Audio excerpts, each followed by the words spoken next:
How to overcome the fear of confrontation.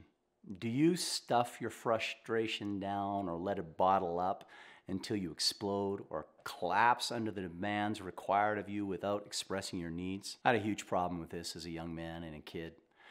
Here's how I learned to face a hard conversation and deal with confrontation. Are you not entertained? Are you not entertained?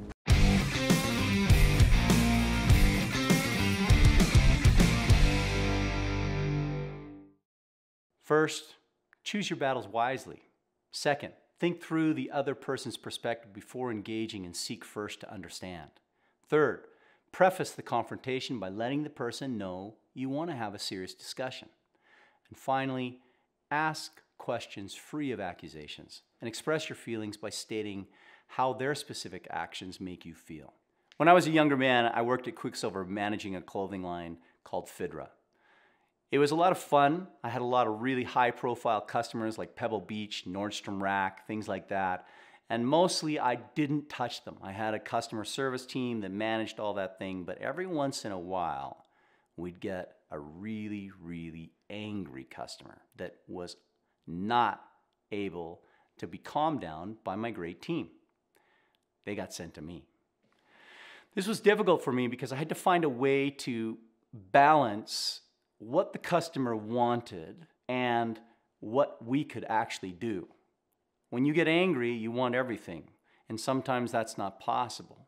And I had a situation one time when a customer from a really elite account was absolutely livid about the fact that they had sent in a check for payment that had not been applied to their account, and they were still being charged for this bill. And it had been going on for, I guess, a couple months. I got on the phone with this guy and he started berating me for a long time, just screaming at me. And I was listening to this, and I am not somebody that likes to be screamed at, as I don't think anyone does. And my instinct always, when that happens, there gets to be a point where I just want to unleash on this person and put them in their place.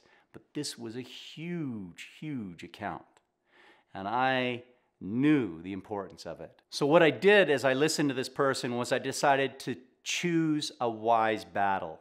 Was there a place that I could stand and make a stance? And at the first, I couldn't see one. I just had to listen. He was frustrated. He had a right to be frustrated. He knew that check had been deposited. He knew that our accounting department had not applied it to his account. And he was continuing to get harassing calls and being billed. They were talking about sending him to the credit department. And nobody had solved this for him. I could sense his pain. And so I stepped into his perspective. And I told him how much I understood how frustrating this was. I let him feel that I was with him in that pain. And as I did that, he began to calm down. As we were having this conversation and I was reflecting to him the words that I heard so he would understand that I was hearing his pain, I began to let the person know, hey, look, but we've got to figure out how to solve this. It's one thing for me to commiserate with you. It's another thing for me to be able to solve this. And he said, you're right. And I said, can you give me the space and the time to get to the bottom of this so I can let you know what's happened? And if you get a call, can you just bear with me, because I will not let this drop until it is taken care of. We had this kind of back and forth, and what had been a wall of absolute anger and frustration and defensiveness began to come down. I was able to ask him questions about what he had done in the process of giving me this check. And he answered them. When at the beginning, when I had tried to ask him questions, there had been no space for me to speak at all. He now allowed me to ask him questions, and he was able to tell me answers, which illuminated for me the fact that he had sent in a check not connected to the actual account, but from his personal bank account that was delivered, hand-delivered by the sales rep, and probably cashed without any connection to what we knew was his account. We uncovered this just by this simple process. But it was painful. I had to stand my ground. I had to take a period of vitriol and face this person's wrath without losing it myself. That was hard for me to do. Now, maybe you don't have a temper like me. Maybe you are able to face that and you will stay quiet. The process is still the same. Whether you want to lash out or you want to retreat, confrontation is not done when we get aggressive or when we become submissive and retreat. We must be assertive, we must stand, we must be seen.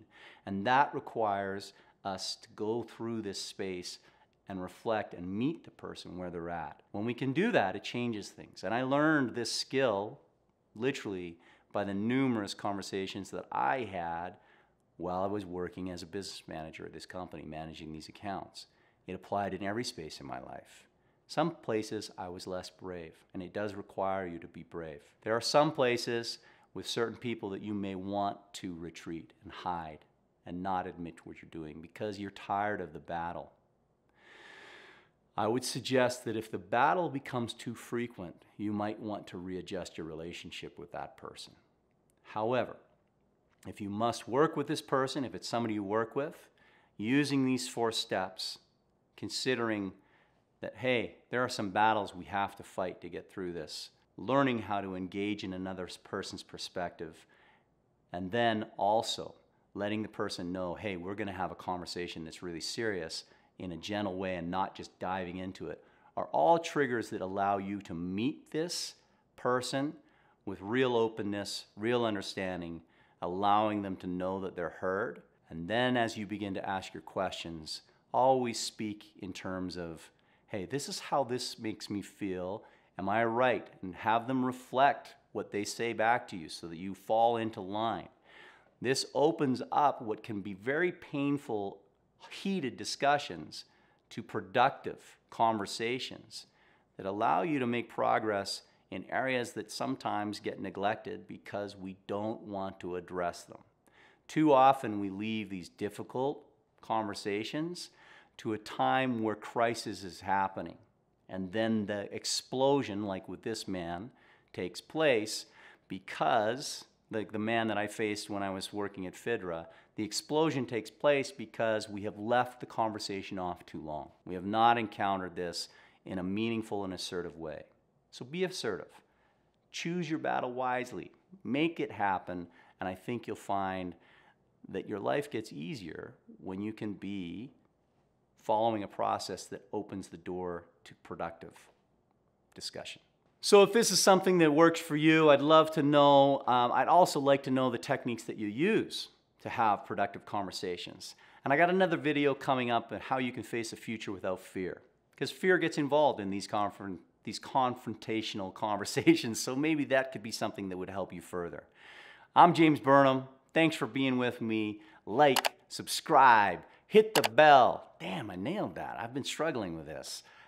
And let me know what you're thinking. Hey, I work as a coach. I got a website, www.jamesgburnham.com. If you want to have some coaching, if you want to check out some of the events that I do that are based on metabolizing fear and unleashing your creative energy, go to my website, see what I got, and let's have a conversation.